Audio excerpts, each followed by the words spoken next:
Each and every day at this time, we love to check in with Rich Nelson of Allendale Incorporated in McHenry, Illinois, to get his thoughts on what to expect in today's ag commodity market trade. And today is no different. Let's go to the phones right now and welcome Rich Nelson. Rich, thanks for joining us today. Well, yesterday afternoon, USDA did come out with their crop progress and condition reports, and we actually had some harvest numbers included in the report this time around. I see where the corn harvest only about 7% complete. If I recall right, I think the traders were looking for something more like 9 to 12%, weren't they?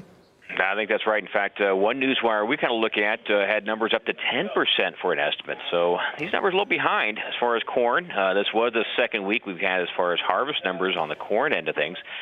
First week of harvest numbers for soybeans posted this time around, 4% complete. That was under the 5% five-year average. And second week around here for winter wheat plantings, kind of reminding us that this is that time of year.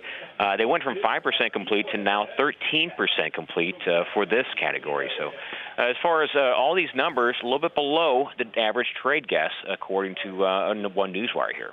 Rich, as you know, we like to track what's going on in that I-80 corridor, which runs right through the heart of the corn and soybean belt. So let's take a look at corn harvest numbers there as they just get underway this fall. Looking at, let's take a look at the corn harvest numbers in the I-80 corridor if we could. There we go. We have Nebraska coming in at 2%.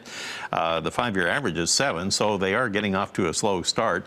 The Iowa number comes in at only 1%. The five-year average is 6%, actually.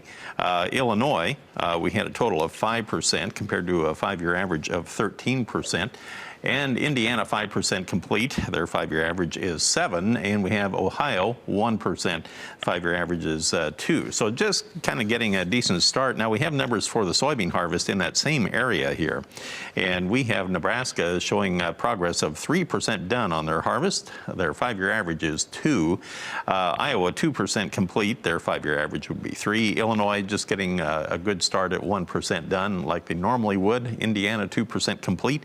Five-year average is 3%. Ohio, 1% complete, and their five-year average is 2 percentage points. So hard to really gauge too much, but it is noteworthy that all the states along the I-80 corridor have officially started. So corn and soybean harvest rather, well underway all across the Corn Belt from now on, I guess.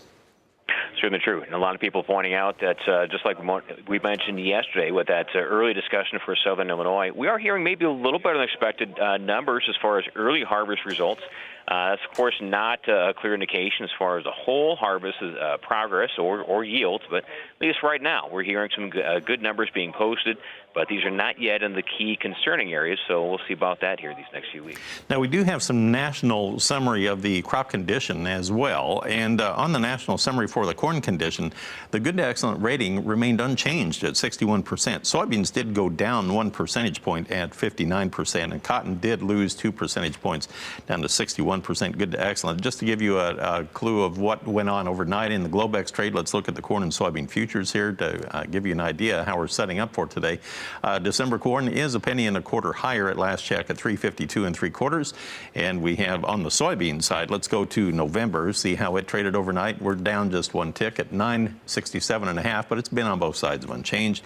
The wheat trade in Chicago, we have the December contract 2.5 higher overnight. And let's check the cotton where we have the December contract down 38 points overnight at 69.12 cents per pound. Rich, as always, thank you for weighing in on what to expect in the trade today. Rich Nelson of Allendale Incorporated in McHenry, Illinois. We'll have a lot more from the Allendale folks as we move through the program. We'll pause for a break and talk a little livestock when we come back.